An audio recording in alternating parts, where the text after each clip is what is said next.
Yo guys, what the fuck is up? New video today. Alright, so I know it's been a while since I've made a new, like, strategy video, whatever the fuck you want to call it, but, new map, new strategy, right? So, for all you PS4 players that are enjoying Gorod right now, map's fucking awesome in my opinion. I mean, I love it. I don't know how everyone else feels, but I know that I love this map. There's just, like, tiny little things that, you know, that just make this map amazing to me, like, you know, getting the wonder weapon out of the box and, you know, being able to pack-a-punch the wonder weapon instead of having to do this bullshit upgrade, you know. Just simple things like that just make the map easier and just more entertaining for me. So, anyways, strategy guide for Gorod.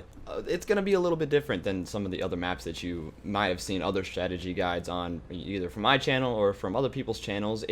It's just there's a lot of variety, I guess is what I'm trying to say, to this map and how you can go about cycling through the rounds.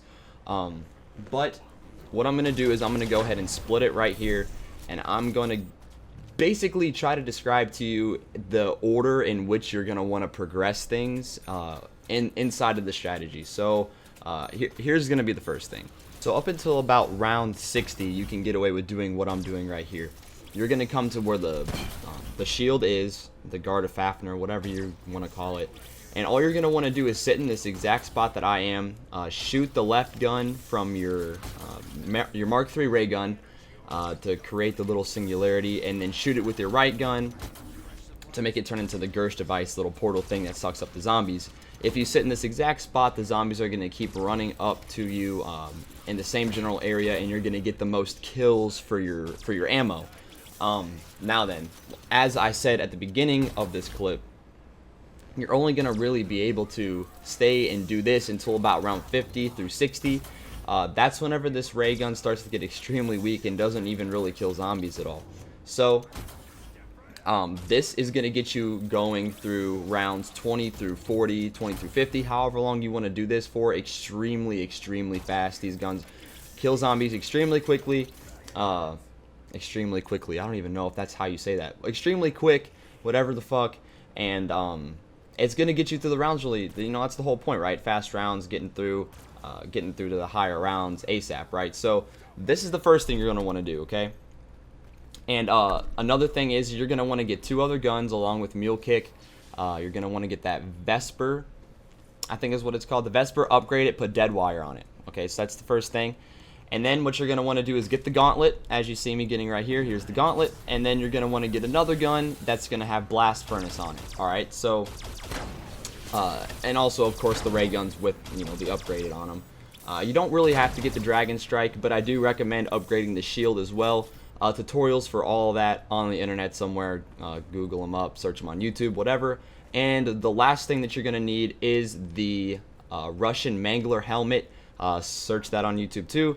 There's going to be a tutorial guaranteed for that somewhere. There's a shit ton of different ways people say to do it, but what I usually do is just try to get a bunch of headshots on the Russian Manglers by doing the Dragon Strike controller in the lockdown room, and you'll just get a bunch of Russian Manglers, and you'll eventually just get the helmet. So I'm going to go ahead and split to what the second part of this strategy is going to be. Eventually you're going to find yourself where you have a full gauntlet of Siegfried, how the fuck you pronounce that shit.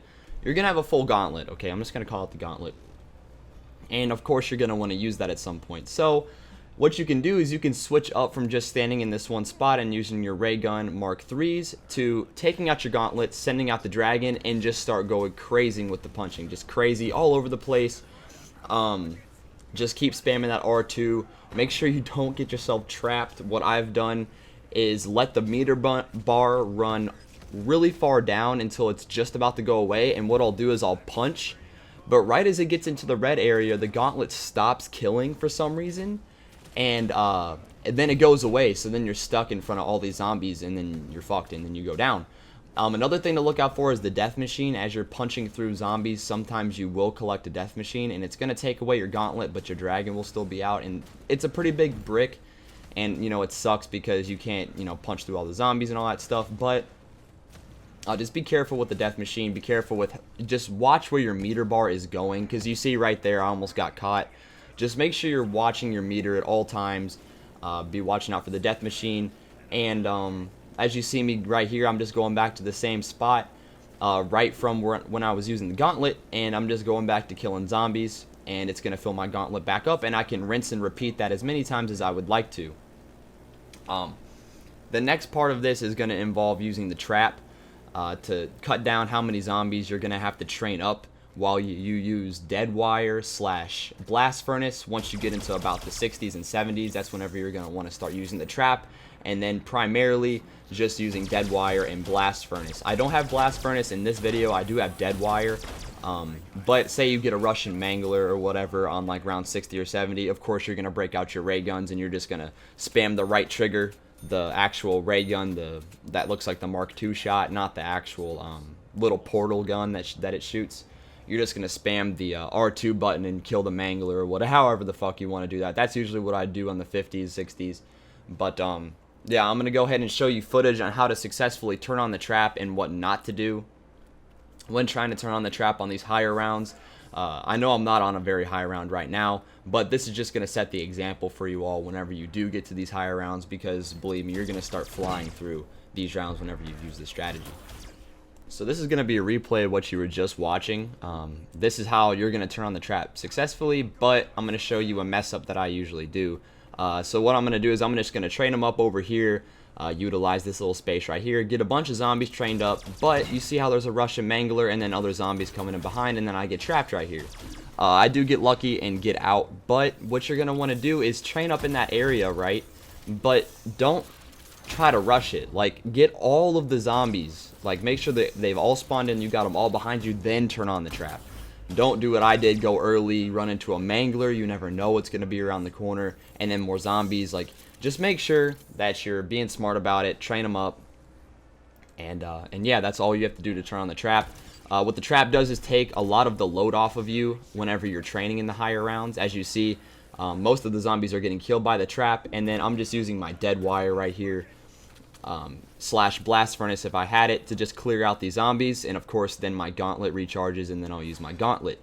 But this is the third part of the strategy. Once you get into higher rounds, this is what you're going to have to do to recharge your gauntlet, and then your gauntlet's going to be your main killing machine. So that's about it for the strategy. Some other side notes though, I know it's kind of weird side notes here at the end of the video, but if I had to give you a perk list, because I am using Perkaholic in this, and say you take it down and you don't have another Perkaholic, or you just don't have Perkaholic in the first place, what I do recommend would be to use Juggernog, obviously, Quick Revive, Meal Kick, and Double Tap as your 4 perks. And then I would recommend using Unquenchable and trying to get Widow's Wine / Speed Cola, but those are optional. Stamina Up's not really needed, and Electric Cherry is not really needed, or Deadshot. But those are the 4 perks I get. Maybe a 5th perk if you wanted to use Unquenchable. But Deadshot, yeah, no Deadshot, no Electric Cherry, and Speed Cola is optional. But Widow's Wine, I definitely do. You should try to get that from the Wonder Fizz if you don't have Perkaholic. On another note, whenever this ray gun starts to get weak, you're going to want to be wary of when it does start to get weak, because you see right here the zombies aren't really dying as soon as I'm shooting my guns. I mean, they are, but like some of them are trying to get through, and it kind of gets annoying. So just, you know, be aware of your surroundings at all times. Don't take a stupid down, because you're going to just want to restart your game if you take it down earlier than like round 60 or 70. But yeah, some tips other than that would be, at the end of the round, if the round isn't ending for you, it's because there are Valkyrie drones outside of the bunker that haven't come into the bunker that you need to kill. So what I would do is I would just walk out of the bunker and stand by that little car, and they'll eventually fly to you. You'll take them out. The round should end. I've seen that a lot of people don't really know about that. Another thing is if you get Russian manglers, like always, don't fuck with your regular guns. Pull out your Mark IIIs. It doesn't matter if you're in a high enough round that it doesn't kill the zombies. You're just trying to kill the Russian mangler, okay? Because he will fuck you up and you will die. Okay, so as soon as you see a Russian mangler, your goal should be to, first of all, survive the zombies, but take out that Russian mangler, and that's why we're getting the hat too, because the hat does gives you some buffs against him. So I try to make this tutorial as simple to follow as possible, most user-friendly. If you're a beginner at this shouldn't be that hard to follow at all. But yeah, if you guys have any trouble, any other questions on what you can or can't do or what you should do in this situation using this strategy, leave them in the comments. Like always, I will reply. I'm usually pretty good 30 minutes to an hour after you leave a comment. Depending on how many there are, I will more than likely reply to you. So any questions at all, leave them in the comments. And yeah, that's about it for this strategy. It's a great strategy. I did not come up with this on my own completely by any means. I'm not going to really give anyone credit. This is just a strategy I've seen other people doing. And I just wanted to break it down for you all and make it as simple as possible, as easy to follow as possible. So, like always, guys, make sure you all take care of yourselves. Take it easy. And I will talk to you all in the next commentary. Deuces.